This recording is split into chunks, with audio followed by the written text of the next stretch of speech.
আসসালামু আলাইকুম রহমতুল্লাহ। সুপ্রিয় শিক্ষার্থীবৃন্দ, আশা করি তোমরা সবাই ভালো আছো। এখন আমি আলোচনা করব নবম শ্রেণীর স্বাস্থ্য সুরক্ষা বইয়ের মন জাহাজের নাবিক এই অভিজ্ঞতাটি নিয়ে। তাহলে চলো অভিজ্ঞতাটি আমরা শুরু করি। আমরা কি সমুদ্র দেখেছি? সমুদ্রে কোন কোন যানবাহন চলে? সমুদ্রে জাহাজ চলতে দেখেছি কি? জাহাজ কি কাজে লাগে বলতে পারবো? জাহাজ কে চালায়? এই যে জাহাজ নির্দিষ্ট দিক চলে, এর মূলে রয়েছে নাবিক, অর্থাৎ নাবিক জাহাজ চালান। জাহাজ চালাতে গিয়ে নাবিকের বিভিন্ন দিকে লক্ষ্য রাখতে হয়, যেমন জাহাজের সব যন্ত্রাংশ ঠিক আছে কিনা, জাহাজ সমুদ্রপথে চলতে সক্ষম কিনা, জাহাজ চালাতে কোন কোন বিষয়ে সচেতন হতে হয়। আবার জাহাজ চালাবার সময় নাবিকের কিছু সিদ্ধান্ত নিতে হয়, যেমন কোন দিকে গেলে কম সময়ে গন্তব্যে পৌঁছানো যাবে, কোন দিকে গেলে সামনে বাধা বিপত্তি কম থাকবে, অথবা কোন ধরনের বাধা বিপত্তি এলে কী উপায় সেগুলো অতিক্রম করা যায়।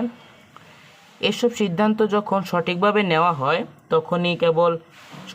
তখনই কেবল কম সময়ে সব বাধা বিপত্তি পেরিয়ে নির্দিষ্ট গন্তব্যে জাহাজ নিয়ে পৌঁছানো সম্ভব হয় একজন নাবিকের পক্ষে। এসব সিদ্ধান্ত নেওয়ার ক্ষেত্রে নাবিককে নিজের বুদ্ধিমত্তা এবং কৌশল ব্যবহার করতে হয়। আমরা প্রতিদিন কত রকমের ঘটনার সম্মুখীন হয়ে থাকি। জীবনে এসব পরিস্থিতিতে আমরা বিভিন্ন সিদ্ধান্ত নিই। কোনো সিদ্ধান্ত আমাদের আনন্দ দেয়, আবার কোনোটি কষ্ট দেয়। এতে আমাদের মনেও আরও কত অনুভূতি সৃষ্টি হয়। আচ্ছা, আমাদের মনকে যদি একটি জাহাজের সাথে তুলনা করি, কেমন হয় বলো তো? তাহলে এই মন জাহাজের নাবিক কে হতে পারে? হ্যাঁ, আমরাই হব নিজেদের মন জাহাজের নাবিক। কারণ আমাদেরও নাবিকের মতো নিজের মনের অনুভূতিকে সচেতনতা, বুদ্ধি ও কৌশল দিয়ে সঠিকভাবে বিশ্লেষণ করে কিভাবে পরিচালিত করতে হয় এবং বিভিন্ন সিদ্ধান্ত নিতে হয় তা জানব। এবার শিখন অভিজ্ঞতাটির প্রতি সেশনে আমরা যে কাজগুলো করব তাতে ধাপে ধাপে কাজগুলোতে পারদর্শী হওয়ার মাধ্যমে আমরা হয়ে উঠব মন জাহাজের নাবিক। একজন দক্ষ নাবিকের জ্ঞান, মনোযোগ, সচেতনতা ও কৌশল যেমন হার জিত ভূমিকা রাখে, তেমনি আমাদের আবেগ, অনুভূতি, চিন্তা, আচরণের ক্ষেত্রে এগুলো ব্যবহারের কৌশলই আমাদের জীবনযাপনকে করে তোলে সহজ, আনন্দময় ও অর্থবহ।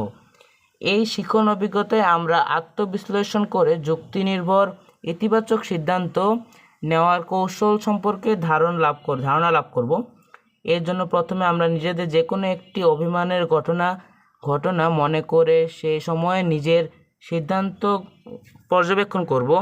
এরপর নিজের সিদ্ধান্তের কারণ, অনুভূতি এবং তার পেছনে নিজের কী প্রত্যাশা ছিল তা বিশ্লেষণ করব। ইতিবাচক ও ফলপ্রসূ সিদ্ধান্ত গ্রহণের ক্ষেত্রে বিবেচ্য বিষয় ও কৌশল শিখে নিজের জীবনকে চর্চার যোগ্যতা অর্জন করব। আর এর জন্য আমরা সব সময়ের মতো বেশ কিছু কার্যক্রমের মধ্য দিয়ে যাব। চলো তাহলে মন জাহাজকে ভাসায় সমুদ্রপথে, শুরু হোক অন্বেষণ। আর মন জাহাজের দক্ষ নাবিক হওয়ার জন্য শুরুতেই নিজে কখনো কষ্ট পেয়েছি বা অভিমান করেছি এমন একটি ঘটনা মনে করার চেষ্টা করি এবং তখন কি করেছিলাম মনে করে খাতায় বা কাগজে সংক্ষেপে লিখি। এসব ঘটনা ও সিদ্ধান্ত নিয়ে অন্যদের সঙ্গে শেয়ার করব না, অন্য কারোটা জানার চেষ্টা করব না। এবার ঘটনাটি আলোকে আমার পর্যবেক্ষণ শখটি পূরণ করি। শিক্ষার্থীরা, আমি তোমাদের মোটভাবে বুঝিয়ে দিই এখানে কি করতে হবে। এখানে করতে হবে, তোমরা যে এই শখটিতে পূরণ করবে ওইটি কারোর সাথে শেয়ার করবে না এবং অন্যরাও তা শেয়ার করবে না। তাহলে চলো আমরা সমাধানটি দেখে নেই। শিক্ষার্থীরা, আমরা এখানে লিখেছি ঘটনায় আমার কি অনুভূতি হয়েছিল। আমরা এখানে লিখেছি অষ্টম শ্রেণীর বার্ষিক পরীক্ষার শেষে স্কুল থেকে শিক্ষা সফরে গিয়েছিল বন্ধুরা সবাই, কিন্তু আমাকে বাড়ি থেকে যেতে দেয়নি। আমার প্রচণ্ড রাগ হয়েছিল, নিজের প্রতি অনেক অভিমান হয়েছিল। বন্ধুদের সাথে পিকনিকে না যেতে পারায় হীনমন্যতায় ভুগেছিলাম। এই জন্য যে সবাই গেল, আমি শুধু যেতে পারলাম না। এরপরে আমরা লিখেছি ঘটনায় কোন কোন আচরণটি মেনে নিতে পারিনি বলে কষ্ট অথবা অভিমান হয়েছে। শিক্ষা সফরে যাওয়ার বিষয়ে বাড়িতে যখন বাবা মাকে বলি তখন আমাকে বলে আমি নাকি এখনও ছোট, হারিয়ে যাব। এসব এসব কথা বলে এসব বলে তারা আমাকে জোরপূর্বক শিক্ষা সফরে যেতে দেয়নি। আমি আমি অনেক অনুনয় বিনয় করেও তাদের রাজি করাতে পারিনি। আমি যতবার তাদের এই বিষয়ে বলতে গেছি ততবার তারা আমাকে না যাওয়ার পরামর্শ দিয়েছে। তারা বলেছে তাদের সিদ্ধান্তই সঠিক। তাদের এই আচরণটি আমাকে খুব কষ্ট দিয়েছে। আমি যে এখন বড়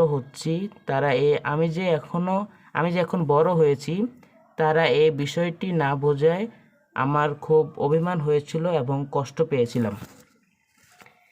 আমি কি আচরণ করেছি? আমার কথা না শোনার জন্য তাদের প্রতি অনেক রাগ হয়েছিল। 2-3 দিন তাদের সাথে কোনো কথা বলিনি।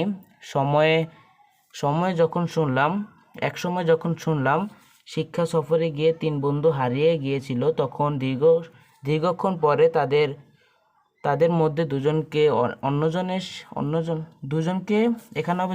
খুঁজে পেয়েছিলাম।